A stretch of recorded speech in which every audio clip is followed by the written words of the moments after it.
Exercise 13.5, question number 2. A right triangle whose sides are 3 cm and 4 cm other than hypotenuse is made to revolve about its hypotenuse. Find the volume and surface area of the double cone so formed. Choose value of pi as found appropriate. तो यहाँ पे हमें एक right angle triangle given है जिसकी दो sides हैं 3 centimetre and 4 centimetre. तो ये हम एक राइट एंगल ट्रायंगल मान लेते हैं जिसमें ये जो वर्टेक्स बीच में है ये राइट एंगल्ड वर्टेक्स है, ये बी वर्टेक्स है, ऊपर वाली वर्टेक्स को हम ए बोल देते हैं और नीचे वाली वर्टेक्स है सी। इनमें से एक साइड 3 सेंटीमीटर गिवन है तो हम बी सी साइड को 3 सेंटीमीटर अज्यूम कर लेते हैं और ए बी साइड को 4 सेंटीमीटर्स। अब हमें गिवन है कि इस ट्रायंगल को हाइपोटेन्यूस के अबाउट रिवॉल्व किया गया है। तो यहाँ पे हाइपोटेन्यूस जो है साइड AC है, इस AC के अबाउट अगर हम इस ट्रायंगल को रिवॉल्व करते हैं तो जो रिजल्टिंग डबल कोन है वो यहाँ पे मैंने पहले से ड्रॉ किया हुआ है। तो इसको अगर हम रोटेट कर देंगे तो इस तरीके से ये एक डबल कोन फॉर्म हो जाता है। सो हमसे पूछा है इस डबल कोन की वॉल्यूम और सरफेस एरिया। तो वॉल्यूम और सरफेस एरिया निकालने के लिए पहले हमें ये जो हाइपोटेन्यूस है AC इसकी ज़रूरत पड़ेगी। सो इस राइट एंगल ट्रायंगल में अगर हम पाइथागोरस थ्योरम अप्लाई करें तो AC square is equal to, बाकी दोनों साइड्स का स्क्वायर कर सकते हैं हम, उनका सम लेना है AB square plus BC square. तो AC की वैल्यू आ जाएगी यहाँ से AC is equal to whole root of, तो AB square that is 4 square plus BC square 3 square. तो 4 स्क्वायर हो गया 16 प्लस 3 स्क्वायर हो गया 9, तो ये वैल्यू आ गई √25। तो यहाँ से AC की वैल्यू हमें मिल जाएगी 5 सेंटीमीटर्स। AC 5 सेंटीमीटर्स है। अब हम निकालना चाहते हैं एरिया ऑफ ट्रायंगल ABC, यानी जिस ट्रायंगल को रिवॉल्व करके हमें डबल कोन मिला है हम उसका एरिया निकालना चाहते हैं। सो एरिया का फॉर्मूला होता है half into base into height. तो इस तरीके से हमारे पास ट्रायंगल है ABC जिसमें एक राइट एंगल्ड वर्टेक्स है। तो राइट एंगल्ड वर्टेक्स है तो हम AB को सपोज बेस कंसिडर कर सकते हैं और BC को हाइट कंसिडर कर सकते हैं। तो एरिया ऑफ ट्रायंगल ABC इसकी वैल्यू हो जाएगी half into AB into AC। अच्छा, इसी एरिया ऑफ ट्रायंगल को हम एक दूसरे तरीके से लिख सकते हैं। तो हाफ इंटू, अब हम AC को बेस कंसीडर कर सकते हैं, सॉरी यहाँ पे AB इंटू BC लिखना चाहिए पहले में, और दूसरे में हाफ, अब AC को बेस कंसीडर किया और B से अगर हम परपेंडिकुलर ड्रॉप करें इसे हम हाइट बोल सकते हैं।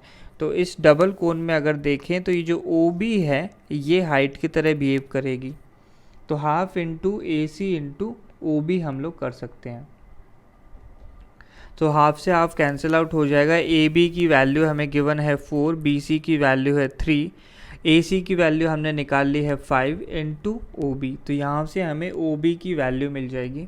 सो OB is equal to 4 into 3 is 12/5। So ये 12/5 सेंटीमीटर्स, ये हमारे पास OB की वैल्यू आ गई है। तो 12/5, या फिर हम इसे सॉल्व करके लिख सकते हैं, ये वैल्यू है 2.4 सेंटीमीटर्स। तो हमें कैलकुलेशंस के हिसाब से हम लोग ये वैल्यूज़ यूज़ करेंगे। अब हम इसका वॉल्यूम निकाल सकते हैं। तो वॉल्यूम निकालने के लिए हमारे पास दो कोन है, एक अपर कोन या फिर कोन 1 और एक नीचे वाला कोन। तो वॉल्यूम ऑफ कोन का फॉर्मूला होता है 1/3 पाई r²h। तो ये हम यूज़ कर सकते हैं। सो वॉल्यूम ऑफ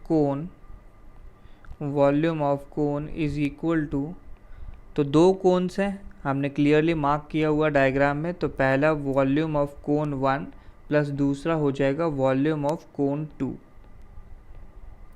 तो वॉल्यूम ऑफ कोन 1, तो जो भी हो कोन की वैल्यू, वॉल्यूम का फॉर्मूला हम लिख सकते हैं 1/3 पाई r²h। तो H1 लिख लेते हैं कोन 1 के लिए और कोन 2 के लिए हम इसे कर देंगे H2। रेडियस मैंने दोनों के लिए R यूज़ किया है क्योंकि दोनों ही कोन की जो रेडियस है वो OB ही होने वाली है, तो इसलिए हमें रेडियस से कोई फ़र्क नहीं पड़ेगा। तो ये बनेगा हाफ 1/3 इंटू पाई, तो पाई आर स्क्वायर, ये हम कॉमन ले लेंगे तो पहले टर्म से h1 आ जाएगा और दूसरे से आ जाएगा h2। तो अगर हम डायग्राम को क्लियरली देखें तो एक ऊपर वाले कोन की जो हाइट है वो ये OA हो जाएगा और नीचे वाले कोन की हाइट हो जाएगी OC। तो इन दोनों को अगर हम ऐड करेंगे OA प्लस OC, ये वैल्यू हो जाएगी AC। तो ये बनेगा 1/3 पाई आर स्क्वायर। अब h1 की जगह लिख लेते हैं हम OA और h2 की जगह OC। सो ये वैल्यू हो जाएगी 1/3 इंटू पाई की वैल्यू हम ले लेते हैं 3.14 इंटू रेडियस है हमारे पास 2.4, तो 2.4 का स्क्वायर आ जाएगा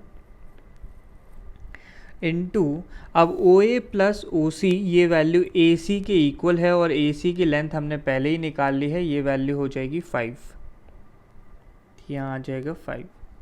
तो बस अब हमारे पास सारे टर्म्स आ गए हैं, इनको मल्टीप्लाई करके देखते हैं तो हम ये वैल्यू हमें आ जाएगी 30.14 सेंटीमीटर क्यूब के equal.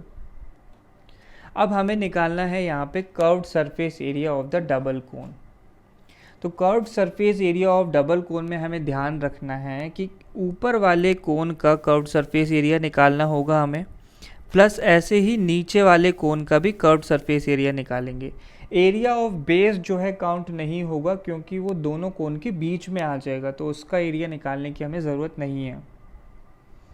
So curved surface area of double cone, curved surface area of double cone is equal to, तो curved surface area of cone 1, curved surface area of cone 1 plus curved surface area of cone 2, यानी पहले ऊपर वाले कोन का और फिर नीचे वाले कोन का निकालेंगे। सो पाई आर एल ये कर्व्ड सरफेस एरिया का फॉर्मूला होता है। तो कोन 1 के लिए हम L1 लिख लेते हैं और कोन 2 के लिए हम L2 लिख लेते हैं। तो यहाँ से कॉमन आ जाएगा पाई आर L1 प्लस L2। तो ये वैल्यू बड़ी ही इजी है, हम आसानी से लिख सकते हैं। क्लियरली इस डायग्राम में देखा जाए तो L1 की वैल्यू या फिर स्लांट हाइट ऑफ ऊपर वाले कोन की जो स्लांट हाइट है वो 4 सेंटीमीटर है और नीचे वाले कोन की स्लांट हाइट जो है 3 सेंटीमीटर है। तो L1 की जगह हम लिख लेंगे 4 और L2 की जगह लिख लेंगे 3। सो ये वैल्यू बनती है 3.14 इंटू आर की वैल्यू हमारे पास 2.4 आई है, इंटू 4 + 3 ये वैल्यू हो जाएगी 7। अब बस इन्हें सिंपली मल्टीप्लाई करना है। मल्टीप्लाई करने पे ये वैल्यू आ जाती है 52.75, सारी यूनिट सेंटीमीटर्स में, इसलिए सेंटीमीटर स्क्वायर।